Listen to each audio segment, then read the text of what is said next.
अस्सलाम वालेकुम नाजरीन, आप देख रहे हैं KTV HD न्यूज़ और मैं हूं आपके साथ नीलम नवाब। आइए चलते हैं आज की इलाकाई खबरों की तरफ।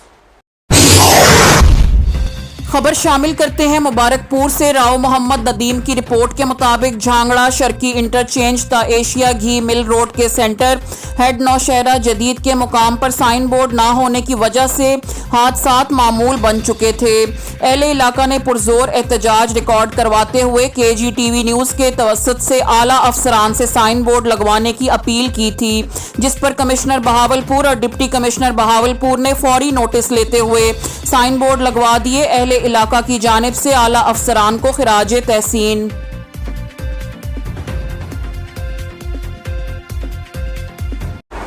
नाजरीन, मजीद खबरों और अपडेट्स के लिए देखते रहिए KTV HD न्यूज़ पाकिस्तान।